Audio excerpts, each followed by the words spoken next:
கிரிக்கெட்டில் ரொம்பவே confusing and கான்ட்ரவர்ஷியலான ஒரு லா தான் எல்பிடபிள்யூ. அது இன்னுமே காம்ப்ளிகேட் பண்ணுற ஒரு விஷயம் தான் இம்பாக்ட். எல்பிடபிள்யூ லா படி பால் ஸ்டம்பில் படுற மாதிரி இருந்தாலும் இம்பாக்டும் ஸ்டம்போட லைனில் இருந்தால் மட்டும்தான் அவுட் கொடுக்க முடியும். இதெல்லாம் உங்களுக்கு ஆல்ரெடி நல்லாவே தெரிஞ்சிருக்கும்.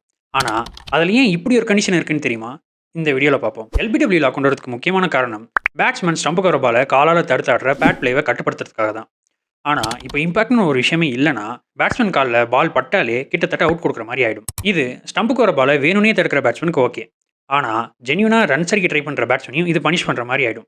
அப்புறம் பேட்ஸ்மேன்லாம் பாலை பேட்டால் தடுக்க மட்டுமே பார்த்து ரன்ஸ் அடிக்க ட்ரை பண்ணாமல் போயிட்டாங்கன்னா கேமில் சுவாரஸ்யமே இல்லாமல் போயிடும். ஸோ ஸ்டம்ஸுக்கு போகிற பாலை தடுக்கிற பேட்ஸ்மேனை பனிஷ் பண்ணுறதுக்காகவும் பேட்ஸ்மேனை ரன் ஸ்கோர் பண்ணி இன்க்ரீஸ் பண்ணுற மாதிரியும் அப்புறம் பேட்ஸ்மேன் பாலர் இவங்க ரெண்டு பேருக்கும் ஈக்குவல் அட்வான்டேஜஸ் இருக்க மாதிரி இருக்கணும்னு தான் பல டிஸ்கஷன்ஸ் அண்ட் ட்ரையல்ஸ்க்கு அப்புறம் எல்பிடபிள்யூ ரூலில் இம்பாக்ட் கண்டிப்பாக ஸ்டம்ஸோட லைனுக்குள்ளே இருக்கணும்னு கொண்டு வந்தாங்க. அது ஸ்டம்ஸோட ஹைட்டாக இருந்தாலும் பரவாயில்ல, ஆனால் கண்டிப்பாக ஸ்டம்ஸோட லைனுக்குள்ளே இருக்கணும். இதே மாதிரி எல்பிடபிள்யூ பற்றி உங்களுக்கு ஏதாவது டவுட்ஸ் இருந்தால் அது என்னன்னு கமெண்ட்டில் சொல்லுங்கள்.